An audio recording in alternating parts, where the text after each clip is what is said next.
Hello everyone, Jeff and Derek here with A Taste for Whiskey, and we're partnering with Indiana Liquor Group for another great month of tastings, and we want to get you a good review today as we've got some things coming out of the spirits of French Lick. You know, I've heard about these, haven't had them, but first thing I notice is they look like they're Eagle Rare bottles, so they've got to be good, right? That's exactly right. I'm thinking spirits of French Lick, just the name alone is it makes me want to dive right into there. Let's do it. So I want to talk to you a little bit about this great distillery out of Indiana. It's the first one we're going to try is this Sinclair Bottled and Bond. This is actually a mash bill of 60% corn, 17% wheat. We've got 13% oats. We got oats in a bourbon here, folks. We got 10% caramel malt. And actually they use two distinct yeast strains as well. So they're doing some really cool mad science kind of stuff out of French Lick.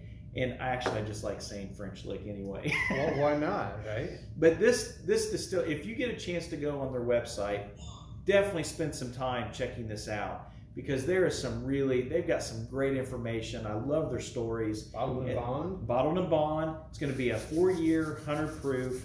And they actually use a #2 char, so it's not even a heavily charred barrel that they're using.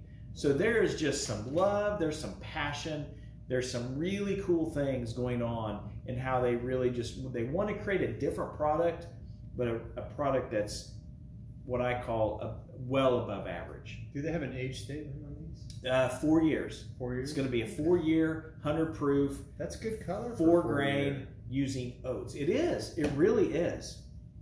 And I've had Sinclair before, and I'm just a big fan, and so I'm really excited to kind of get back into this and kind of review this with you. Yeah. And this is your first time.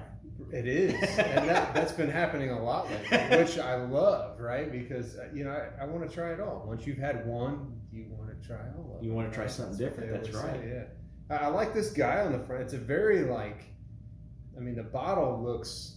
It's like it's expensive and it's going to taste really good. The labeling on this is just beautiful. I mean, and they got a lot of cool information on there, don't they? Let's see where the nose is going to take us. Oh man, I really like the nose on this because it's just different, you know.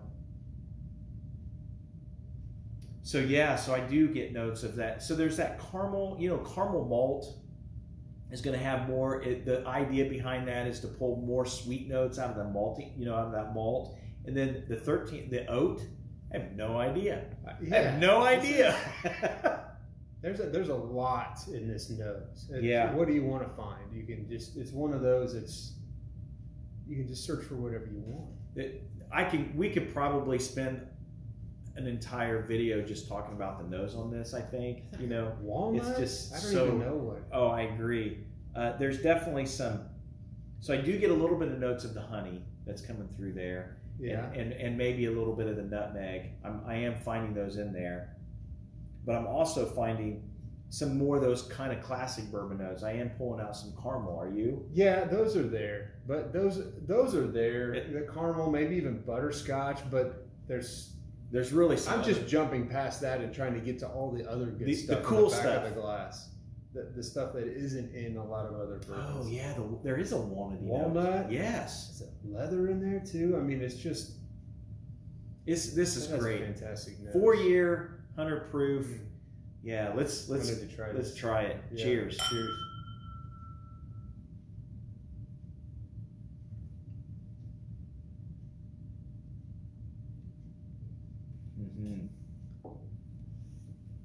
Wow, yeah, that's just developing.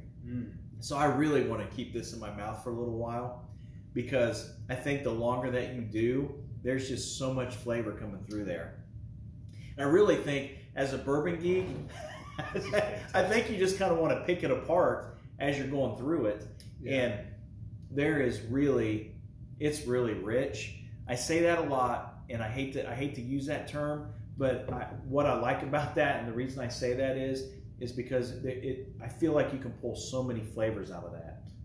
So you just start to go to the experience. Yeah, absolutely. Like the richness and the balance. Yeah, you know, it's hitting all the way through. It's not leaving anywhere that no part of your palate is untouched. I think it's very round. The caramel's is definitely there, but Derek, this reminds me of a dessert. This is like the whole package is like a dessert. Yeah, this is like the share bottles. Yeah. This isn't the ones that you just. I mean, you can just sit and drink on your own, but this is like a share bottle. Yeah, this is going to be one. And just the look, you have a friend come over, you're going to sit this down on the table as they enter in. You got this nice label, a very nice presentation, and then you're going to hit them with some very nice whiskey inside that bottle as well. Yeah, you see this right here, and let me have a pour of that. Mm-hmm. That's the first thing you think. Mm. So what's a little bit of difference in these? I'm still enjoying this. I know, right? But that is so good. We don't want to keep everybody here all night. So, yeah, I can spend a lot of time, but let's go to the Mattie Gladden Bottled and Bond. This is also a 4-year, and the Mattie Gladden, great story. You need to read the back of the bottle. Also, again, go to the webpage and check out their stories. They got some great stories on each of these bottles. But the Mattie Gladden Bottled and Bond, 100 proof, 4-year, so that's your minimum to be bottled and bond. So the mash bill on this, 55% corn, we've got 35% rye, and we're going to be at a 10% victory malt. I don't have any idea what victory malt is. So victory malt is, you have malt and then you have victory malt, and victory malt beat out regular malt, so it's the victor. It's the one that wins, right? That's pretty much got so again, they use 2 different yeast strains, and there is a lot of science. I bring this up again because both of their products uses a lot of science. Fred Minnick, who's not afraid to put down a distillery or a brand, and he loves the bottles. He loves everything coming out of the Spirits of French Lick. So that right there tells you something. Is he getting the same tasting notes we are? I hope so, right? I hope he knows. But I think that, and they use a lower entry proof on this, so you're going to have a high rye, but they're going to have the lower entry proof on this is going to go in the barrel at 105. So it's a really low entry proof. Yeah. So they really want to pull out the notes of the grain. At the same time, they want to pull out the notes that's coming through the barrel as well. So they don't want that high. They don't want to go in at a high alcohol proof, because they want to really focus on both the grain and the barrel. I think it's cool. I think it's really cool. Yeah. So again, a number 2 char. Craft. Sorry. Yeah, absolutely. This is definitely craft. Absolutely, right? craft. And boy, what a craft they're doing. You're not getting this a lot of places, are you? No. So this one here, I'm really getting fruit. Oh, I'm getting a really good fruit coming through on this. With that lighter fruit. Lighter fruit. Not the dark. No, berry fruit. No, not at all. So that number 2 char, really, I think they utilize the character of the grain, Derek, with a lower char as well. Yeah, don't.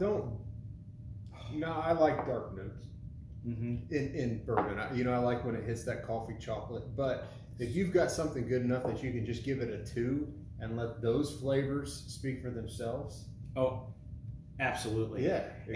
And I think the thing is I think it really does pull out more. Even with a spicy rye, 35% rye is no joke.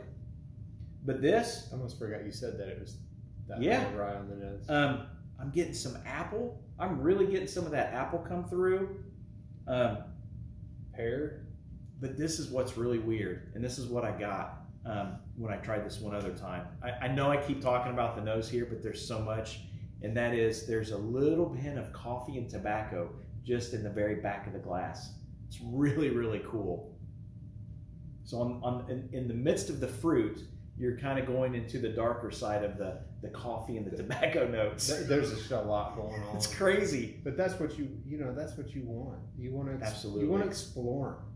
You want them to develop in the glass. You want to take your time and just really dig into them and enjoy them. Absolutely, right? I agree.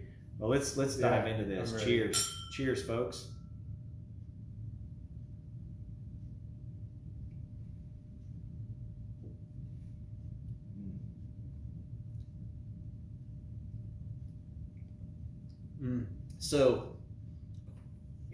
So it's coffee.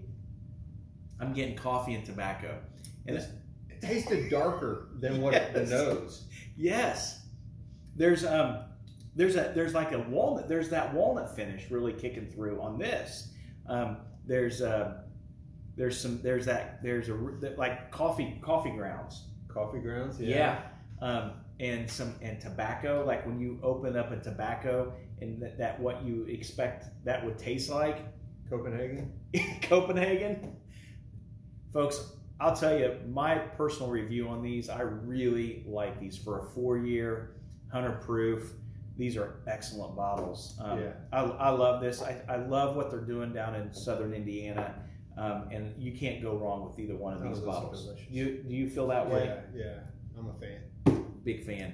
So, folks, one shot. I'm in. You're in. That's it. I'm in. So we're going to be sampling these along with the Rebel Yell and the Ezra Brooks and the Oak at Eden. So come out to our tasting events. We got a lot going on. We got a lot to try, and I'm sure you're going to find something you're going to like. Cheers. Cheers.